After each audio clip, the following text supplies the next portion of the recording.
Howdy everybody, welcome back to a sort of different style of video where today we're going to be covering the most cursed and demented storyline in The Sims. And this is The Sims 2 Pleasantview. Once you really delve into this story, you see how fucked everything is. So yeah, let's get into it. Now, the story starts with our first playable family, I guess, which is the Lotharios. Let's get into it. So we first start off with Don Lothario, living in his little nice condo. Now, his story is pretty simple. He will fuck anything with legs. So, the game first directs you to call Nina Caliente and invite her around. One of the Caliente sisters, who are one of his neighbors. They also want you to hire a maid, who he's also involved with, to clean this man's house. So, first, you gotta get Nina over, and then the game directs you to get her in the hot tub.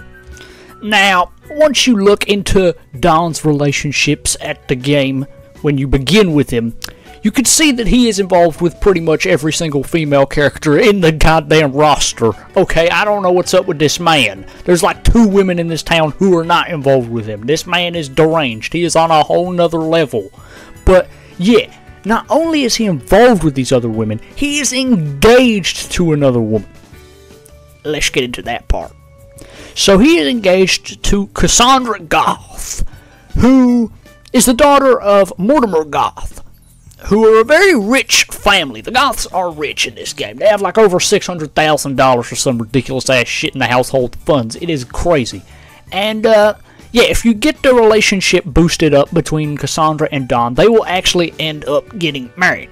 If you don't, Don will do a Sonic the Hedgehog and speed the fuck out of there on some Speedy Gonzalez shit. I don't know. But, yeah, once this happens, Don is pretty much, he's got the victory royale. He's got all the money.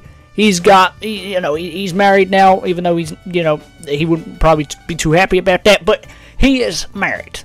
So, yeah. Let's get into our next storyline. So already you see how deranged this shit begins with Don Lothario. And we're not even done discussing this buffoon yet. But next we move on to the second family. Well, actually we already did the second family. That was the Goths. So next we move on to the third family. Hold on, give me a minute. We got the Calientes. Let's get into them. The Caliente family is comprised of 2 sisters, Dina and Nina Caliente. We already met Nina Caliente because she is involved with Don Lothario. But not only is Nina involved with Don Lothario, so is Dina. That's disgusting. These 2 sisters are fucking the same guy. Oh, hell no, we on some TLC shit now. But that's not the end of it. Mortimer is involved with Dina Caliente, who is already involved with Don Lothario, that her sister is involved with that guy.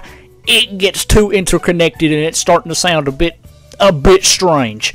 But what she wants to do is she wants to propose to Mortimer so that she can get that cash dollar, that money, that Goth fortune, which is around $50,000. Because, you know, we can move Mortimer in. And, yeah. He ends up moving into her household if you pick him to, or you can have her move into the Goth mansion. It doesn't really matter either way, but yeah, she is a gold digger, and it's just deranged. This story's too interconnected. Let's get on to the next goddamn family. So I'm going to be skipping a couple of the families in this as they are not as connected to the main storyline as some of the others. So I'll be skipping over the Broke and the Dreamers. Now, I know some people love those families, but this is more about the Don Lothario-centered storyline going on here, and they're not really involved with that much. So next, we move on to the Pleasant family.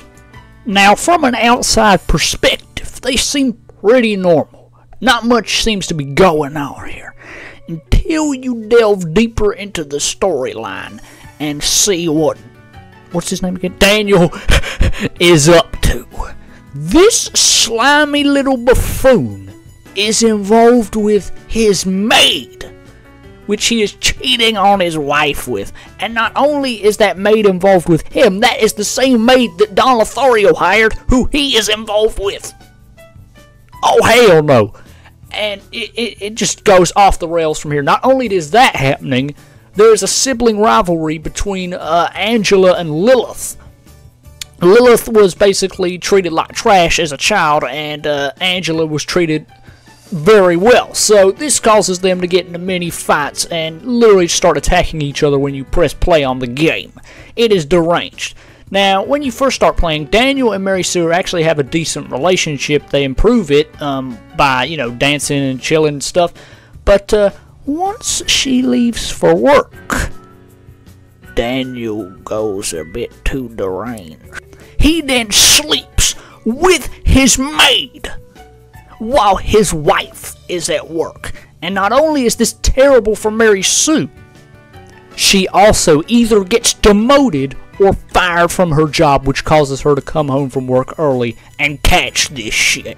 Now, for me, Mary Sue pretty much always loses the fight to Kaylin. Now, I take this as Kaylin is probably younger than Mary Sue, so she's probably a little bit stronger.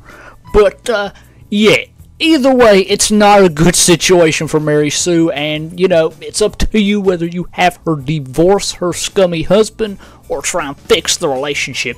Either way, Kaylin beat her ass.